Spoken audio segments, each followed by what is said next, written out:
Welcome to Monster Men. Arr! I give it arg. I usually don't give it in interviews, but I felt it today.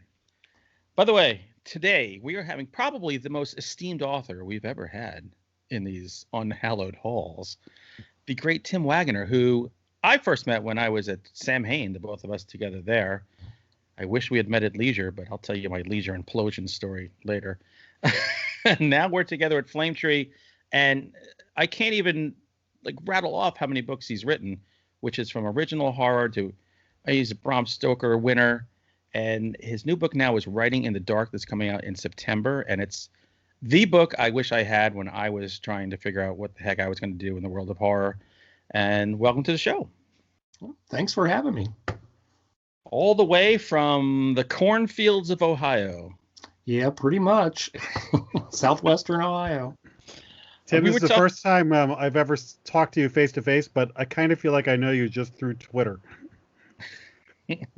That's a double-edged sword right there when you say that. You never know. You're a positive force in Twitter, Tim. I try to be. I try. The easiest way to do that is not actually post too much. Mm-hmm. Don't post when you feel something. Wait a few minutes. And don't dogpile. Yeah. So, as I was saying, you have a book. And everybody, there's a lot of, I know we have a lot of authors on here, and there's a lot of people who watch the show who love horror and tell us all the time, I'd really love to write horror. And, every now and then I'll give my 2 pieces of advice. Tim gives you more than advice. He breaks it down by category on how to actually, there is stuff that I'm highlighting going, oh, that's probably going to help me in the next story idea I choose for my next novel. So even somebody who's been doing it, I feel like forever, you're going to learn something from this. So I know you're a teacher. So is that kind of what inspired you to write this? Well, it goes back to probably when I was 18 or 19. I remember I was sitting on the front porch one evening, and my dad came home from work, and he would work in downtown Dayton, and we lived about 20 miles away. And sometimes he'd stop off at a bookstore and maybe bring me a Famous Monsters magazine or something cool. But this time he brought me a copy of Writer's Digest, which I had no idea existed. And he didn't say much. He goes, "Here, I think you might be interested in this." And then he just walked in the house, and I sat there and I read that magazine from cover to cover. It didn't matter what the articles were about. I didn't care if they were writing greeting cards, whatever it was. Yeah. I was just fascinated by all this writing about writing and thinking about it. And I really got into the fiction columns that Lawrence Block was writing at the time. And that was a huge influence on me, not only as a writer, but also in just the way he thought about writing. And as time went on, and I've always been interested in horror since I was a kid. And then I got interested in teaching more and more as I, went through college and made that my major. And then I really got interested in the idea of writing about writing. And so, as the years went by, these things all kind of, converged. Right. It's funny because Writer's Digest that was my writing education. I went to school and I was a broadcasting major and I wanted to be in radio. Fun fact, 3 years after I graduated college, all radio went digital and everything I learned was useless. So no point to it.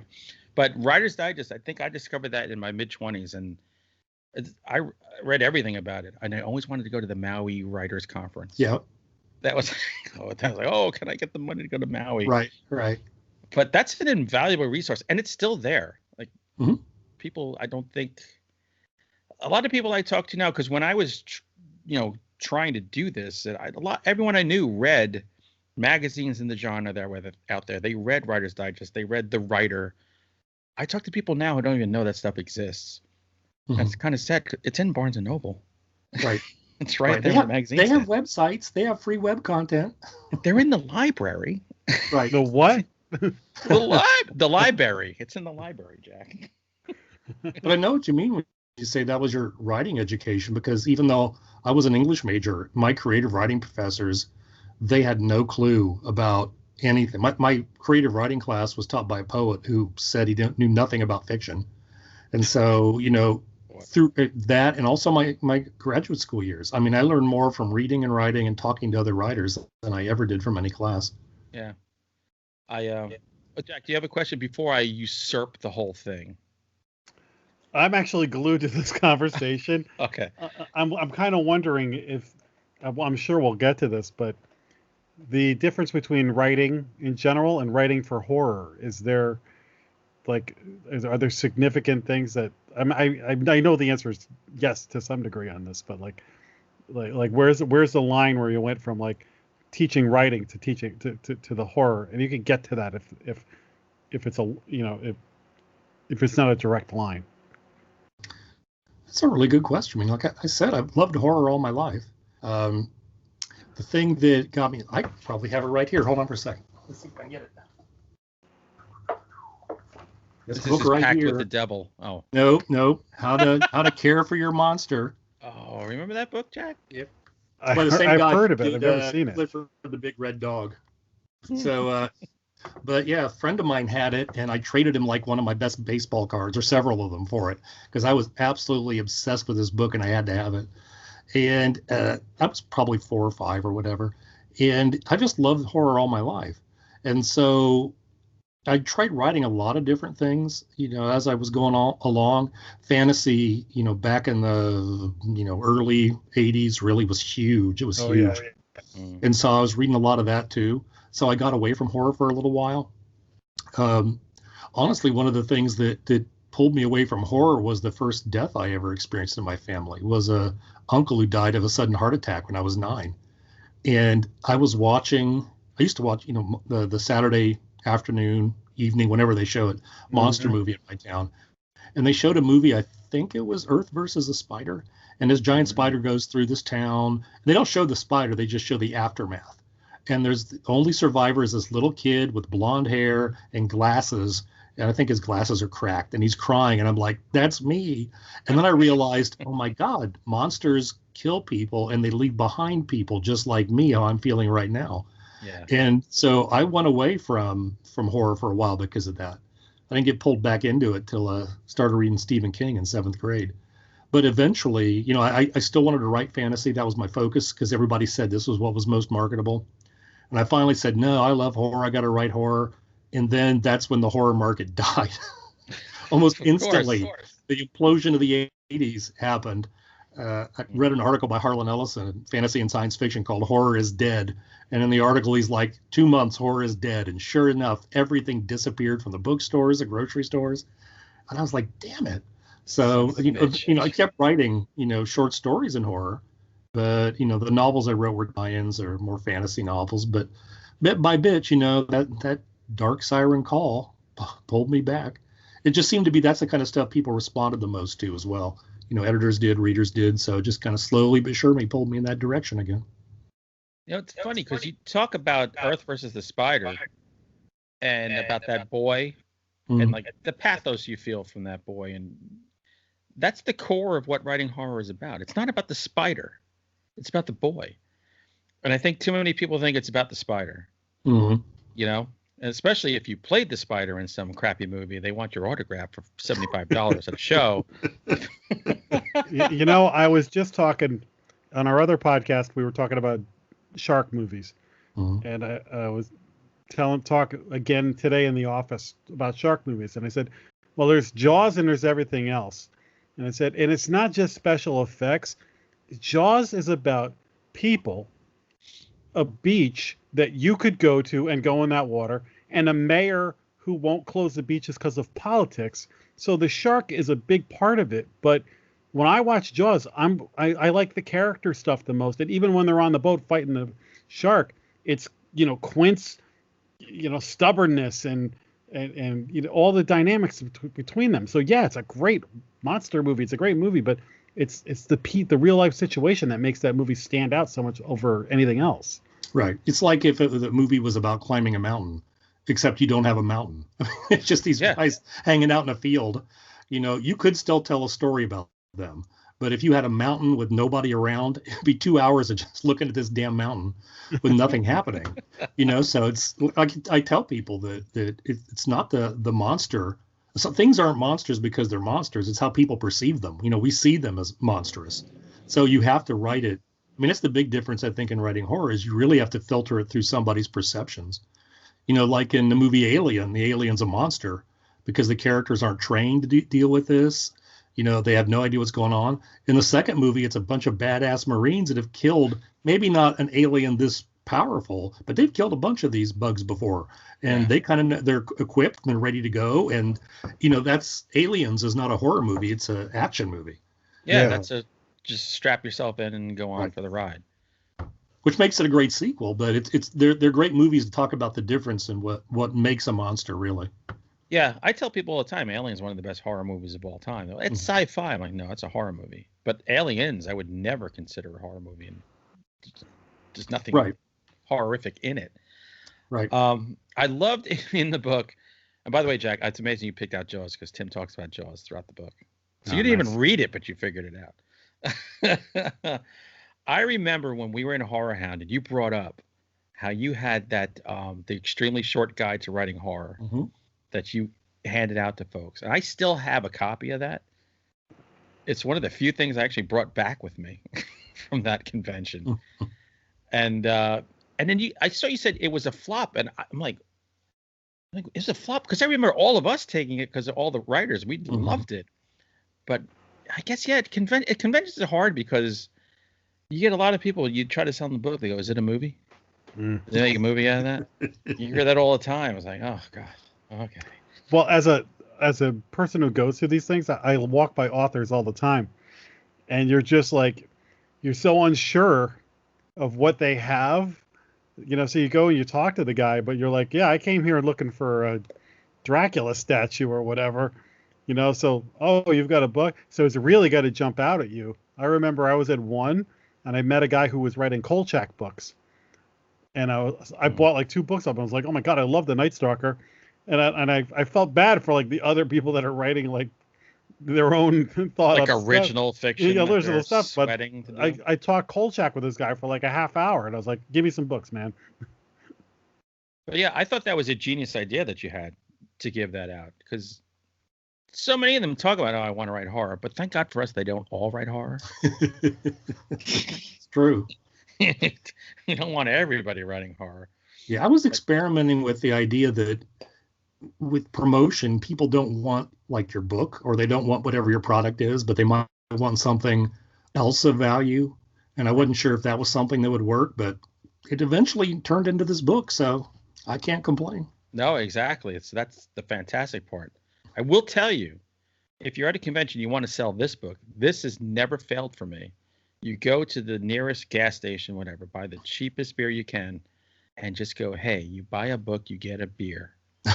And you will sell out the table and be done nice and early so you can go walk around, see some movies. That's a good tip. That's a good tip. Everybody out there, take that tip.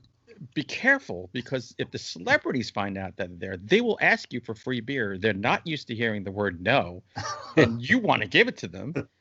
And so then they take half your beer, and you're like, oh, crap. Can I get a signed autograph? Like, yeah, for $40. Son of a bitch. So that free ice cold Busch beer wasn't enough for you. But it is weird. I mean, it's very hard at conventions. It's just a different world for writers, because horror, first of all, as a genre, has more conventions. There isn't a genre that has this and has this devotion and this legion of fans. But for the writer, it's hard. So you have to find some kind of hook to get them in. And I've just learned that alcohol, which is something that we all seem to share in common at these things, seems to work the best. Well, Hunter has done some book kickoff parties. What do you call those? Signings, I guess. Yeah. And we've done them as Monster Men. And one of the brilliant things I think that he came up with was, like, we did a whole like in search of about Project Paperclip for the Montauk Monster. So instead of him sitting in a Barnes and Noble reading passages to a group, he and I basically did a Monster Men show, and he just was talking about all the stuff that inspired his book, and we did a great thing, and I think we filmed it even. We did.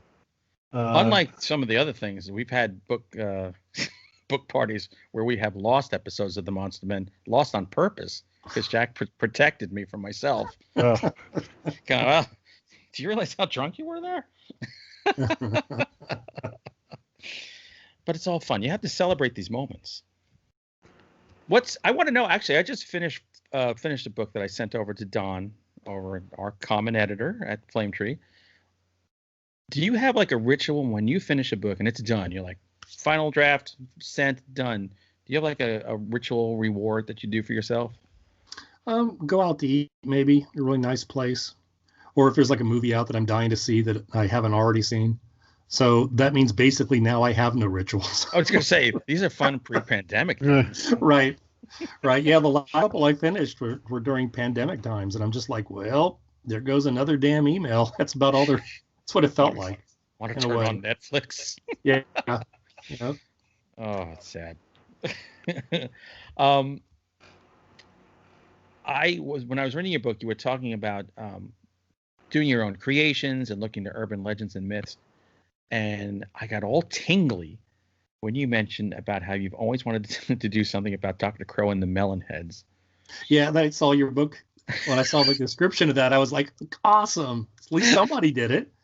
I mean, because when I was, first of all, I put the melon heads to please Jack. Mm-hmm. So I was actually thinking of Jack. The characters were to please me. The monsters were to please Jack. My sister lives in Trumbull, Connecticut, right where the melon heads are supposed to be. And I've been saying for 10 years, we need to go do a melonhead show. So now, if they attack us, I can go, I wrote a book. Don't kill us. Come in peace. But yeah, when I looked up, and this is a tip for writers, find a niche that nobody else has really dug deep into. Because when I was looking around, I saw like one thing, fiction-wise, like kind of loosely based on melonheads. And I was like, well, that's a starving market right there. So at least I didn't feel like I was treading over ground that had just been so worn down. It was like, just another voice in the wind. Right. Yeah, I usually hit Amazon and do a search if I have an idea that I'm thinking of committing to, and just to see what else has been done or how long ago it was done. Right. I think that's a good way to do it. I mean, you can write another vampire novel and you might have your really cool spin on it, and that's fine.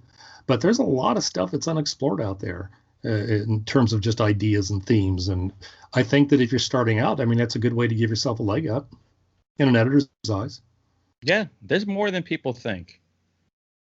It was harder for us when we were starting because we didn't really have, the internet was a new kind of thing, or right. Non-existent really. I didn't have access to the internet when I started writing, so you had to go to the friggin' library. Right. Or just be a terrible researcher like I was and not go to the library. Yeah, make it up and hope for the best. That would be me.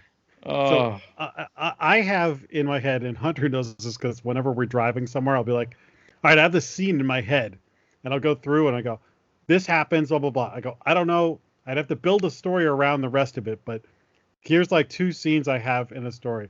And so that's where I'm like, I look forward to looking at a book like yours to see if there's some guidelines of what to do. Like, oh, like when you were just saying, you got to make it about the people, not the mind. I'm like, okay, I need to take a step back and say, what perspective am I thinking this from? And maybe look at it from the other perspective. Mm-hmm. Yeah, the monster's easy to do. It's the reaction to the monster. Well, you get in a lot too when you're thinking about what the beats of the story are going to be. It's always the action. Well, this is going to happen, and then this happens, and then this happens. But you're not thinking about like this guy loves this girl, but she doesn't even know it, or the human part of it. You're thinking about, and then the vampire is going to break through the bedroom window in the middle of the night. So you're not thinking of the character stuff. You're thinking of the action stuff. Yeah, great movie to watch to see character stuff is Slither.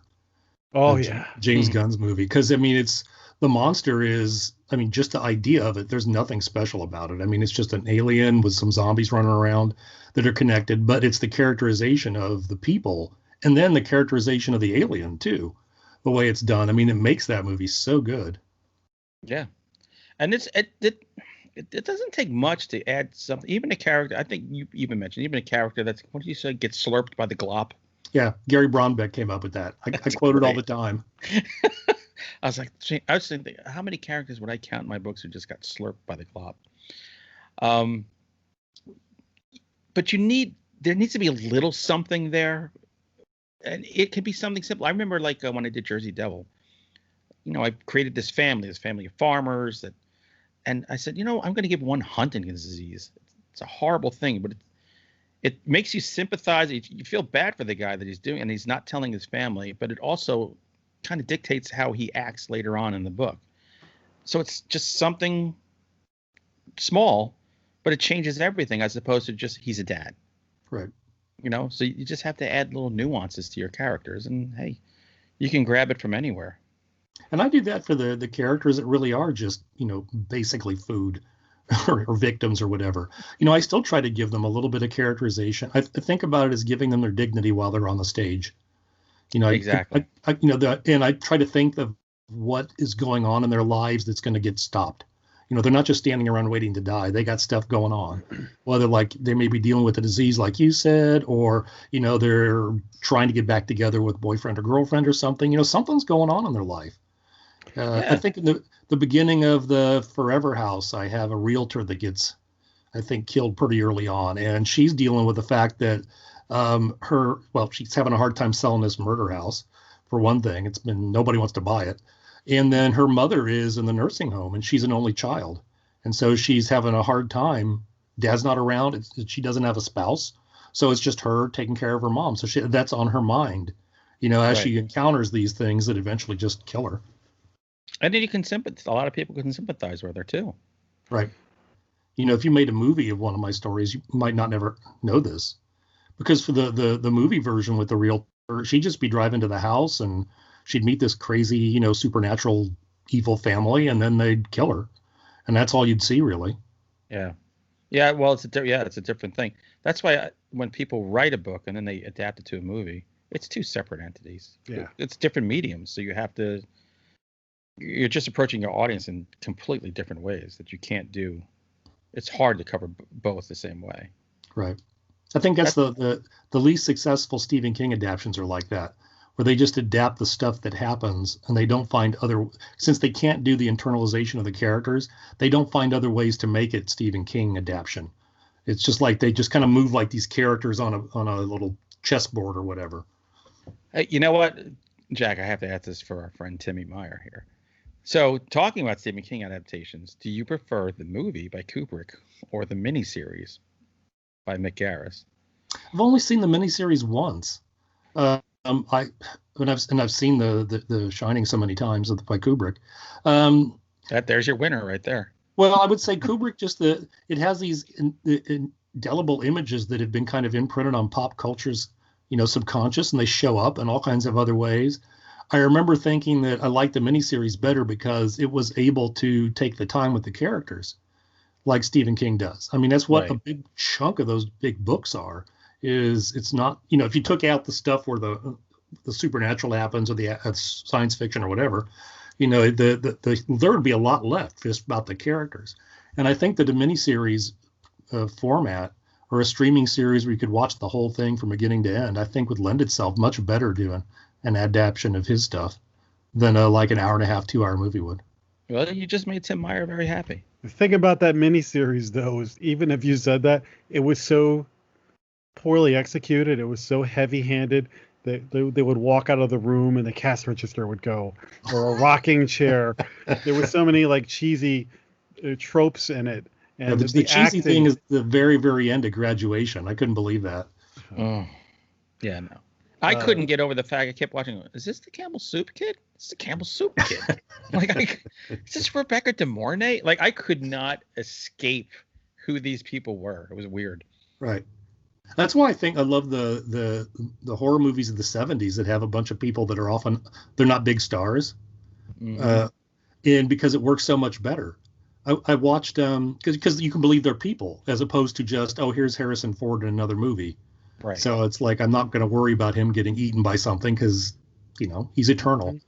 But I was watching on Shudder, I watched a movie called The Burning, which I'd never seen before. Oh, yeah. Love The Burning. And I'm watching this and I'm like, holy shit, that's Jason Alexander from Seinfeld. And I didn't recognize it until the credits went by and I'm like, oh my God, that was Holly Hunter. And so, she didn't do much in it, but she was there. And so now it's back when Nightmare on Elm Street came out, no problem. But now if I go back and watch it, it's like, there's Johnny Depp. I know his future for the next 40 years, pretty much. So I think adaptations, it really helps to have somebody who either you don't know or somebody that can disappear in a character like Toni Collette in Hereditary. Oof. You know, she's so good, and you see her in different roles. I mean, she's just like a chameleon almost. So you can do that. But if you're a movie star, that's just the same over and over. I think two of the best adaptations for me from book to movie would be No Country for Old Men. I actually think the movie is better than the book, and I think the book is great. But I saw the movie first, then I read the book, and so there were certain scenes like, oh, okay, that's different than what they did in the movie. I was like, oh, but that was a good choice by the filmmaker because it's a better scene. So I love the book, and reading the book helped explain the ending to me. It's like, oh, okay, that's how the book ended, and the sheriff is fleshed out a little bit more. So I got certain things, but I was like, this is great because the book is its own thing, but they took that book and they made one of my favorite movies of all time. Another one of my favorite movies of all time is a great book, Silence of the Lambs. You know, and I think the changes that they made for the movie, you know, it's one of my favorite movies ever, but it's a great book, but it's very different. Mm-hmm. Yeah, the How to Train Your Dragon, when that came out, loved the movie, and then my daughter wanted me to read her the book, and the book's so different. I now know why the author, she canceled her book tour because it was supposed to start like the day of the movie came out pretty much. And it was so different. I'm sure she just knew. Yeah, it's like it's almost not there's hardly anything in common. And I think in a lot of ways, you know, if you're going to do an adaptation, I think what you need to do is, you know, you can't just film what the version of a book. You need to make it a movie. You really do. Yeah. Have you watched any of the Jaws documentaries? No, not really. I mean, back when Jaws came out, I was super obsessed with it. So I read all these books about the making of it and everything.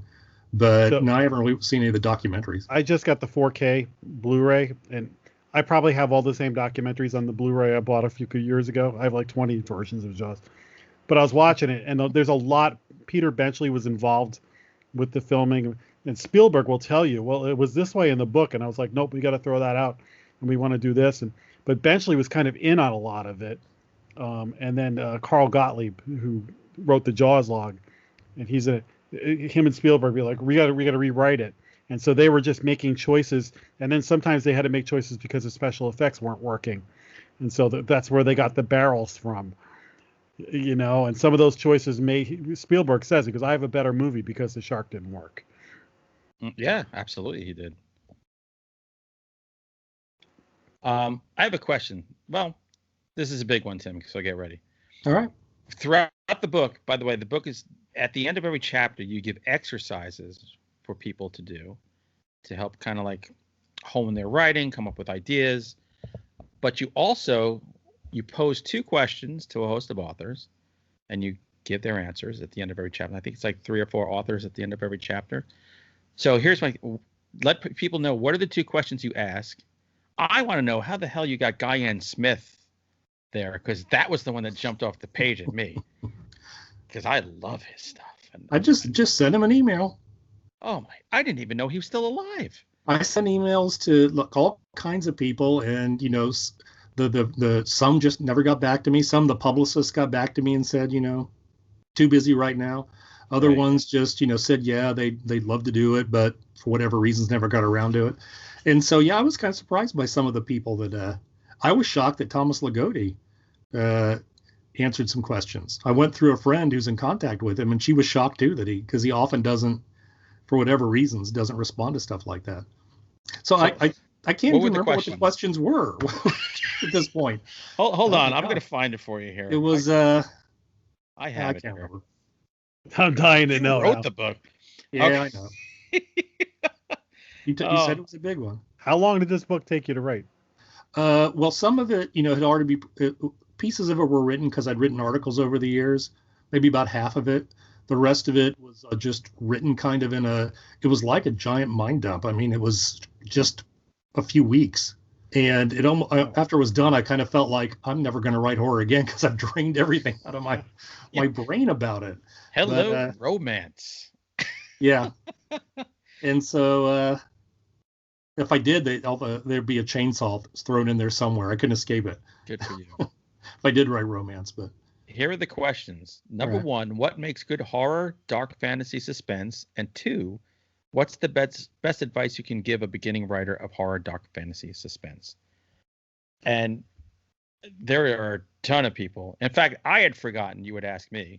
So I saw my name. I'm like, what? Oh, that's right. You asked me that. You should. Did you do the? What the hell was I thinking? This isn't. These are terrible answers. This isn't what I believe. I am totally reading everybody's erudite answers, and I'm like, oh, good. I use the word fugly in my answer. So there we go. That's my guy right there. That's my boy. Dumbing it down for the reading public. What are some of the, and if you read the book, you can see there's a common thread that runs through it all. But what are like 2 common threads that you detected yourself? I mean, the comments from people, the things they said. Mm-hmm. Different things. I mean, one of them, of course, was Reed. There was a lot of that. The kind of thing we've been talking about focusing on characters too. That was another one. And then the answers might not be the same, but they all kind of fall into the category of like different techniques they might use. They might stress, one person might stress suspense, somebody else might stress this, but they all had kind of like technique type things about ways they would build their horror. Was there an answer that you were like, what the heck? Where did that come from?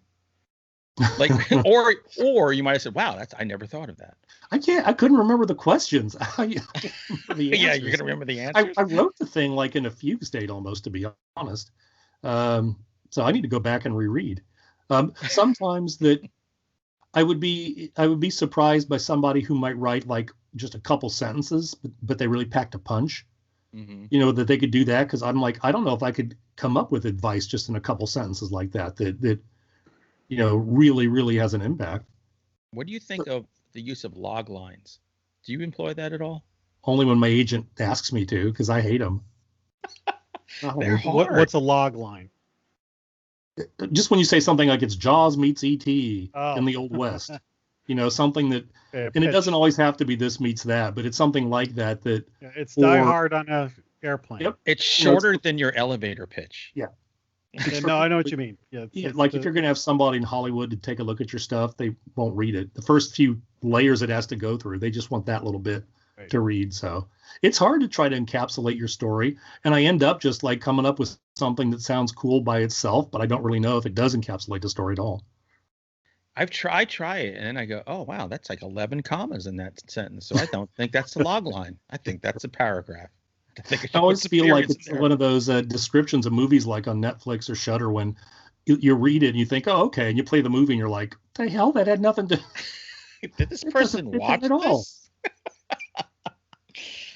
Oh, you also in your book, you talk about famous monsters, and I mean we all love famous monsters. What's your go-to? Tim is feeling ill. He's feeling a little under the weather. He needs a little pick-me-up, a little comfort. What's the movie you're going to pop in? I'm going to guess looking over your shoulder, but is there a movie or movies that make you feel all tingly and happy and maybe like a kid again?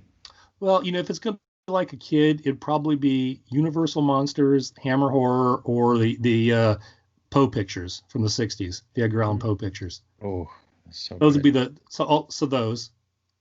Jack's our Hammer expert over here. Yeah, maybe Kolchak. You were talking about Kolchak earlier, so I might pull out my DVD set of Kolchak. I just got the 4K Night Stalker movie, and there's extras on it, and I think there's a director's commentary or something on it.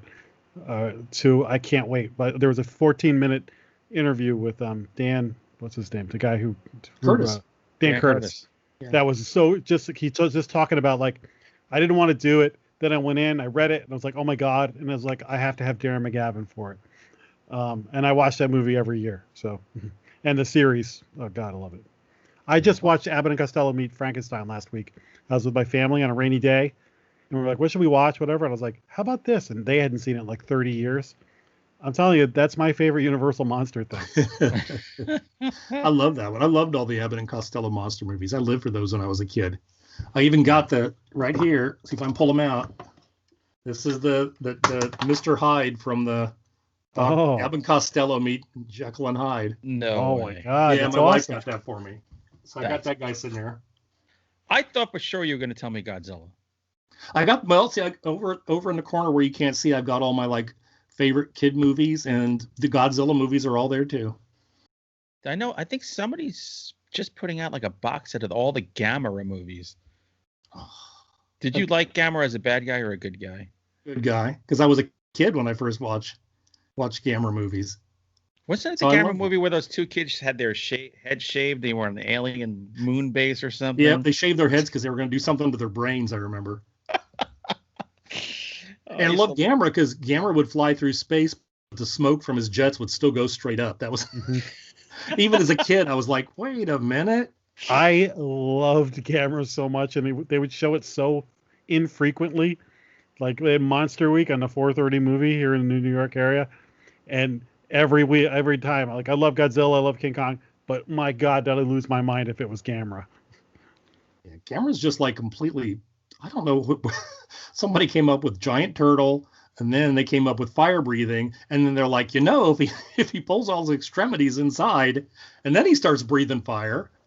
Oh my God! He'll spin like a flying saucer and fly around. There must have been a lot of psychedelics in that writing room. Yeah. But I had a turtle, and I knew, like back in the 70s. Oh my God! Please don't tell me the story that you're going to try to turn him into Gamera. Please don't tell me. No, I have something worse. I have a worse story with my turtle. Oh no! By the way, did you know turtles hibernate? Like certain types of turtles hibernate? Yep. Mine didn't. I didn't. So my turtle, whose name was Jaws, and I'd had for a couple of years, all of a sudden turned listless and white, and I assumed he was dead. So I put him in a box. Remember that game Perfection? I'll never forget the box I put him in. We took out Perfection. We put him in the Perfection box. We buried him in the yard. But this is during a time in my young, demented life where we like to dig anything up and check out the decay.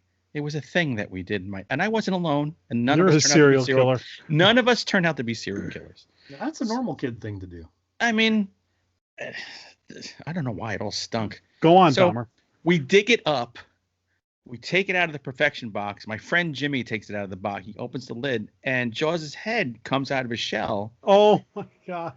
I, who am still holding my shovel, scream zombie and whack it over the shell until it breaks, and I kill the thing, and then we bury it. Hey, for all you know, you saved the human race. You don't know. That's the greatest thing I've ever heard in my life. I'm so sorry that happened to you. That'd be so traumatic. Totally killed my, like, at first I felt justified. I'm like, well, that was undead. King Undead was coming to life.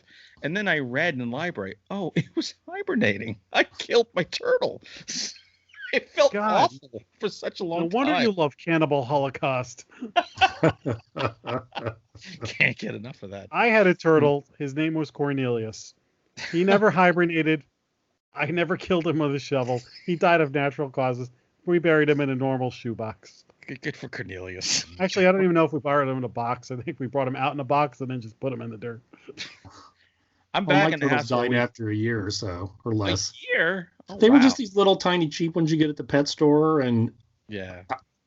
My family, they never knew how to take care of pets, so they never taught me. So for all I know, we never fed. I don't know what the hell we did. I just know they kept dying. So eventually I was like, I'm not buying any more.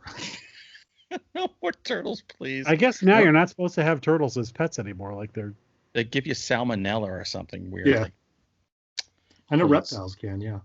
You know what? We all touched our turtles and we licked our hands and we ate them. It didn't kill Explains us. a lot. You know what? Oh. Yeah, maybe I shouldn't extol the virtues of what we did. Right. But are there any going back to your comfort food? So Hammer movies, Universal monsters. So like if it's Halloween time, like for me, I'm always watching like American Werewolf in London and The Thing and Dawn of the Dead, and I'll pull out some of the Christopher Lee Dracula movies. Mm-hmm.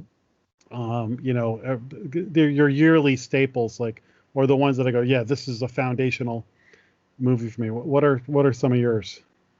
Well, the first few Halloween movies, the first three, if you count number 3 as a Halloween movie. And the latest one that just came out, I like that one. I'll add that one into the bunch. The other ones I'm always like, I should watch them again someday. And then I'm like, yeah, no. With you on that. I have them. Shudder now. I have, yeah. Yeah, they just added them. Some of the stranger Friday the 13th ones, I love the one. I love Jason. Jason Goes to Space. Jason X is amazing. Yeah, his action figures right back here. Oh my God. I saw that in the theater. My brother and I went to see it in the theater, and the woman at the ticket counter begged us not to go in. She didn't want to sell us tickets because she said it was so bad. And we had to explain to her, we want to see it for this reason. Yeah, really.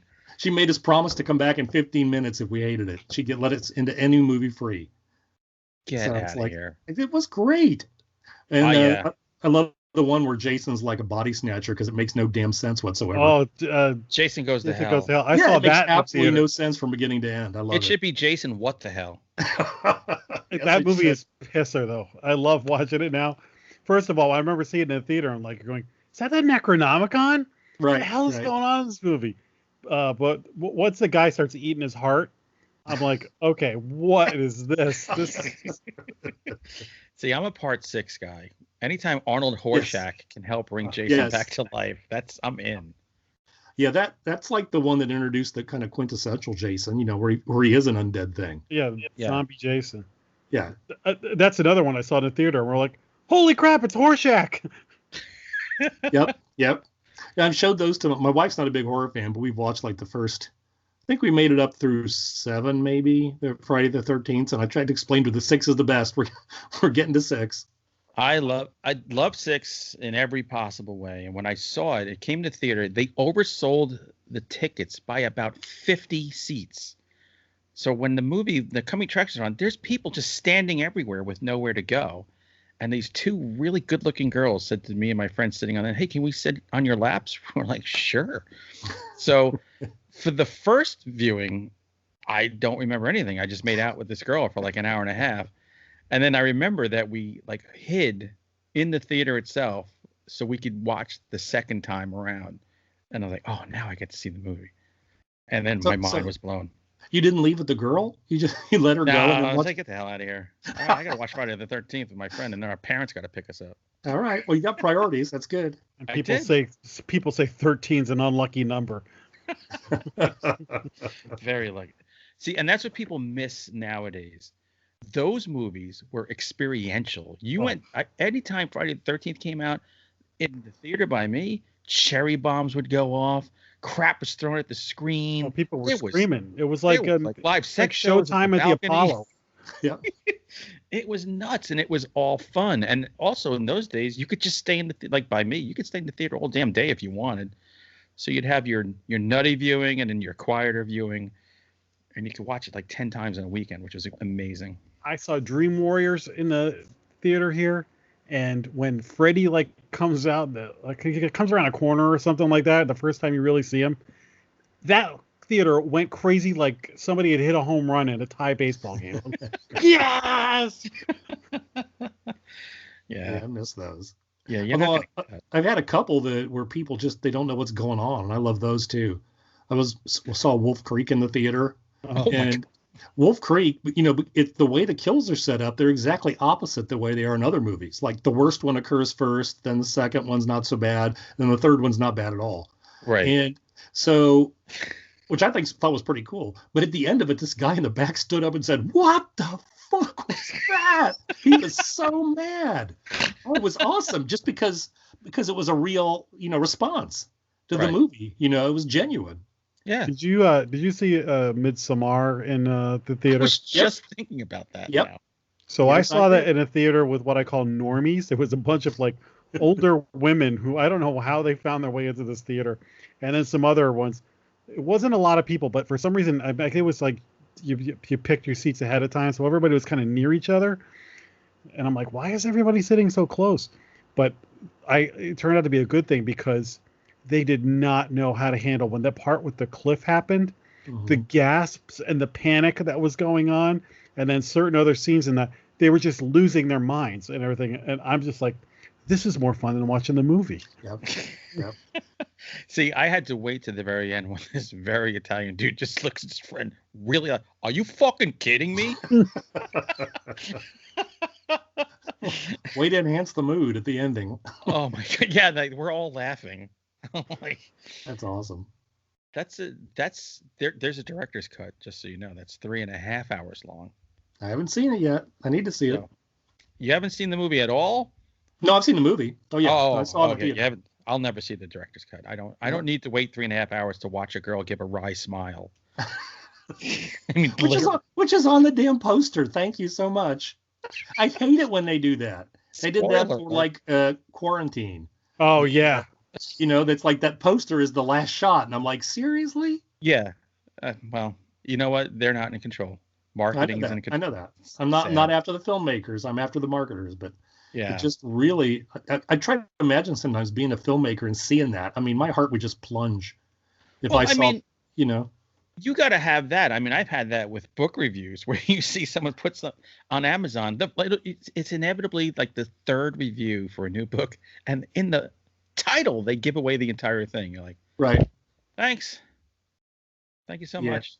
Every once in a while, I'll see those reviews disappear, and I wonder if somebody's like, or on Goodreads too, and I wonder if somebody complains because it gives away something. But I don't. I'm like, whatever. It is what it is. Yeah. It happens every time. Right. I'm so glad it took a year to create this little thing that's gonna totally turn your world around. Just put it in the title of your review. Thanks. Right. You'll never guess that. What are some of the great horror novels that you kind of cite in your book, or for examples, or just that you, in general, you're like, oh, if I was to recommend 5 books you should read before you die, what are the? Wow, Haunting at Hill House. I'd have everybody, just because the beginning is like, it's so wonderful. And the book itself's great. I'd have everybody read that. I don't know. One of King's early ones. I mean, Salem's Lot had such an impact on me. I mean, I was more scared of the main character being afraid that he'd see the hanged gangster or whatever in the house at the beginning. Marston. Yeah. I was more scared by that description than anything else in that damn book. It's like the character crawling through the tunnel in The Stand, trying to get through that clogged up tunnel full of bodies on his way out of New York. I mean, some of those like images and those scenes. So, any of the first like 3 or 4 Stephen King books would be good. There's a part in his Pet Cemetery where I think he opens up his kid's casket. And there's like moss or something like that. Yeah. Like I just remember that was the first book that actually creeped me out. I love the trip through the Pet Cemetery, the walking through, and the sort of description of the things off and the. I've been to the Pet Cemetery. Yeah. It's actually a little pet cemetery off the coast of Portland. So we took a duck boat tour there. That really kind of robbed it of its horror. Everybody with their little fake little duck thing. Whack, whack, whack, whack. See, that's a good idea. Is like having somebody who does those kind of horror tours or death tours and make that part of your, like the story. You should do that. Look, that worked really great. Your book has given me a lot of inspiration. Trust me, and I need it now because I finished my last book. I know what that's like. I mean, it's like the gas tank is empty at that point. Yeah, I'm just going to enjoy like a week where I have no obligation, and then I know I'm just gonna get itchy. Yep. So I have ideas. It's so funny, and in your book you even talked about like don't go with your first idea, or your second, or your third, and that's like I guarantee you, if you call me a week from now, I'm gonna have an idea. I'm like, this is it, and you call me a week from then, it's gonna be, oh no, that was like 4 ideas ago. I'm done with that one. Right, and that's what I hate about selling books on pitches, because it may be a year. Like the next 2 Sam Hain, the next 2, whatever the hell the name of Don's. Flame Tree? Flame Tree, that's it. I wanted to say Fire Press. Sure, that sounds better. Yeah, this is 50s, everybody. If you're not 50 years old yet, this is what happened. All of us in here. Yep. We're all in that club. But my first one's not due to the January 31st, and then the next one's July 31st. So by the time that I get to those, I'll be like, the hell did I like this idea for? And then that you have is to a write problem. it. Yeah, I mean, I know it's a problem. It's a good problem to have. It's a problem of success, but it's one I never expected to encounter. Yeah. I thought I'd still love these ideas, and so you have to find a way to love them again, or change them enough, and you hope that your editor doesn't mind that you changed them some. Thank God Don is forgiving. Sure is. He sure Don is. just tell me a damn good story. Yep. Because there's a lot most times. He'll ask me, "Hey, so how's it going to end?" I'm like, "I don't know until I write it." I mean, honestly, anytime I try to plot an ending, it just becomes something else when I actually write it. Right. Same. Sometimes I don't come up with the ending, the very, very ending, until I'm right there writing at that instant. And I'll come up with something brand new that never occurred to me that is a natural outgrowth of everything else. And then I just do it. I just had that with the book I just finished. I gave it to a couple of beta readers. They're like, "Hey, it was all good, but the ending, I don't know. I didn't like the ending." And then when I read it, I'm like, "Oh, this is terrible." So as I was doing the final rewrites, I just deleted the end right off the bat. And as I was doing the rewrites, once I got to the end, I'm like, "Oh," like I figured it out about a half an hour before I started it.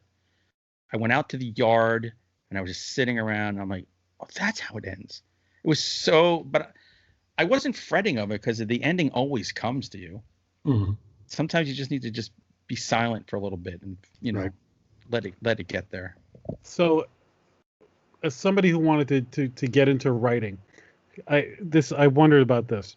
So you write your first draft, and then you go back.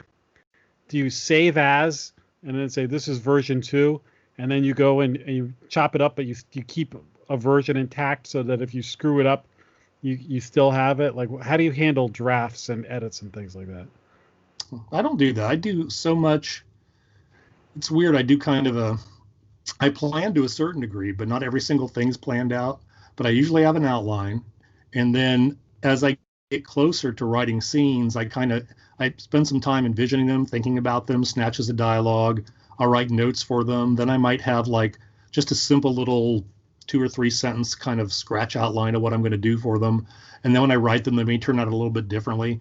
And so by the time I get a first draft, what looks like, beginning to end draft, it's really farther along in the process. So I don't usually have like multiple versions that way. I'll have like just the version of the book I wrote, and then here come the edits. And that's the next version. And then it's just what I've done to them to get the editor to say, okay, fine, I'll take it now. It's good enough, I'll take it. So I guess I just have three versions. The one I wrote, the first edit from the editor, and then the one that I've gone in and changed to give to the editor.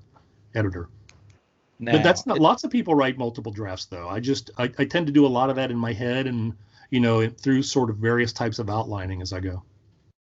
You do a ton of novelizations, like Supernatural and Alien. I mean, there's how many franchises have you done novelizations for, do you think? I don't know. I mean, I listed them on Facebook the other day. Maybe 15. I don't know. Wow. Yeah. Maybe. So that's and I've got one real special one that I can't talk about because of COVID. I got to novelize a really cool movie that now's not coming out until next year, and I can't say anything about it. Oh, damn. Quiet Place 2. That's just nope. Nope. Oh, wow. So you did Supernatural? Yeah, I've done I think 5 books overall. That must be fun. Those are great characters. Yeah, they are. That's the best part of it. And writing that the first time I did one, it was so intimidating because I was like, there are millions of people out there. They probably won't read the book, but there are millions of people out there that love this show. And every single one of them probably has a different idea of how to write these characters. Yep. And, so eventually I just had to write my version of them. And when you go read reviews, it's like, oh, Tim's the best at writing these characters. And the next one is he doesn't understand these characters at all. And and they're all right because, we all filter it, through our own perceptions. But yeah, I love writing those characters. I remember that I think I was talking to you at Book Expo America, or what is it now? Is it just Book America? What did they call Book Expo? BE? I don't know what they call it. I think it's just Book Expo. So I remember you telling me about the process of writing these tie-ins. I was like, no, I don't want to do that. It's really are there guidelines they give you? Like, oh my God, Sam is like this, Dean is like this. You can't do this, you can't do that. Yes, well, if it's an ongoing series, especially because they'll tell me things sometimes like you can't put this character in because they're going to do something with them later, and maybe they won't tell me, but you cannot use this character. And then eventually, when the show comes out, I get to see what they're going to do. Right. You can't have them behaving in ways they normally wouldn't behave. You can't do like any cool stuff that would change the mythology. So it's just like a Monster of the Week kind of story. You have to do that. I get around that by each supernatural book I've done. I also parallel it with something they did when they were younger. So I get the chance to write, something cool that you wouldn't see in the series. But, and plus in the younger ones, they're not like the gods of hunting monsters. I mean, because really it's ridiculous to have a Monster of the Week episode with guys that go toe to toe with Satan and God all the time. It's like, and this week they're going to kill a ghoul that like is, eating people in a mortuary. It's like, this should be a work of like 3 minutes for you guys. This should not be a life or death kind of thing. So, writing about them as kids lets me, or young teenagers or whatever, lets me write them where they're still learning. And so that part's always kind of fun. That's a great angle to take. Yeah. So far, nobody's told me I can't do it. If I ever get to do another one, I'll keep doing it. What were some of the other franchises you did? Because like I was saying, that Kolchak guy, he had such a love, like I do for Kolchak, that we had such a great. I was like, yep, you're allowed. He nailed to do that this. character in those books too. Yeah, he did. I probably spoke to the same guy about doing a Kolchak novella, but I did an outline for him, and he says, make sure that Kolchak's funny. He's funny. And I said, okay, I'll put that in there. Then his note to me was, Kolchak isn't funny. I like my Kolchak serious. And I'm like, okay, you're a great guy, but I don't. Kolchak is funny. Well, I mean, but when people give you notes like that, it just means something you did struck them as wrong about the amount of funniness or whatever. So that never went anywhere, which is kind of a shame because I love Kolchak. But I've done Alien. I've done Transformers, did a Transformers short story. Wow. I did one that was a sequel to the Defender computer game, which is wild since I played the video game when it first came out. Get out of here. Yeah. And which meant I had to like figure out how the game ended, and I don't play games usually.